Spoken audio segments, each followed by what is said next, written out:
des humains qu'on peut appeler citoyens parce qu'ils votent eux-mêmes leurs lois,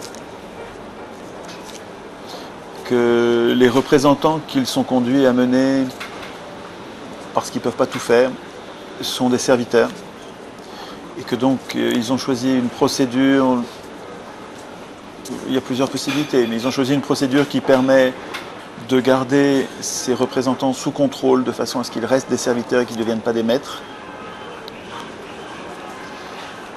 Une égalité politique, une absence de privilèges, une iségoria, un droit de parole pour tous à tout moment, à tout propos, qui permet de faire de chaque citoyen une sentinelle potentielle.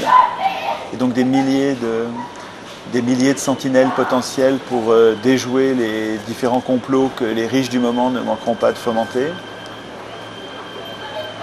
Et puis avec ça, on a fait le tour de vraiment l'essentiel. La procédure reine, à mon avis, pour atteindre cet objectif n'est pas l'élection, qui est par construction oligarchique, par construction aristocratique. Si elle est libre sans candidat, elle est aristocratique, mais si elle est avec candidat, elle est oligarchique, elle est un mauvais système de désignation des représentants. Et donc la seule désignation correcte pour une démocratie digne de ce nom, c'est le tirage au sort. Alors le dosage de tirage au sort, on peut garder l'élection pour certaines fonctions sur lesquelles on tient à la compétence. Sur cette fonction-là, on a besoin de la compétence des gens et nous ne sommes pas égaux sur ce plan-là, donc nous choisissons l'élection, mais l'élection libre, pas l'élection avec candidat. L'élection où nous désignons librement ceux que nous considérons comme compétents et on les garde sous contrôle, qui sont révocables à tout moment. Ils rendent des comptes à la fin de leur mandat et on peut les punir.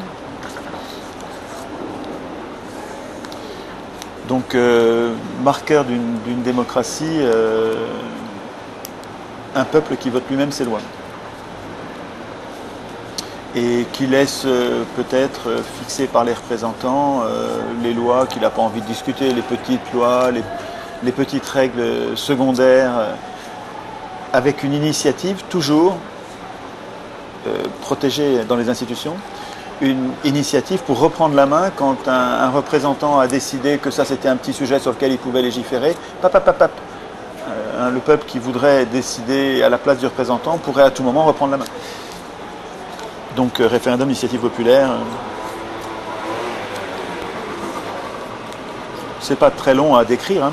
Et si nous n'y arrivons pas, c'est pas parce qu'on a des problèmes techniques, parce que c'est compliqué, c'est juste parce que ceux qui écrivent pour l'instant les constitutions ont un intérêt personnel majeur à ce que jamais la démocratie n'advienne. Ce sont des antidémocrates, les élus. Et les amis des élus, les médias professionnels, sont antidémocrates par construction parce que leurs privilèges sont en jeu. Et c'est ça qui fait la difficulté, c'est ça qui fait que nous n'arrivons pas à devenir la démocratie, c'est que il n'y a que le peuple lui-même qui puisse écrire une démocratie.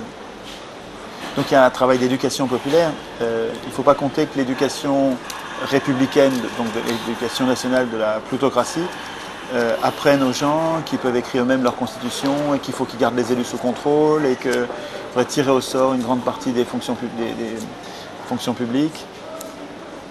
Donc c'est à nous de nous passer le mot entre nous pour devenir nombreux à souhaiter, puis exiger, à comprendre que nous sommes capables, puis vouloir écrire nous-mêmes la démocratie que nous voulons à travers une constitution d'origine populaire.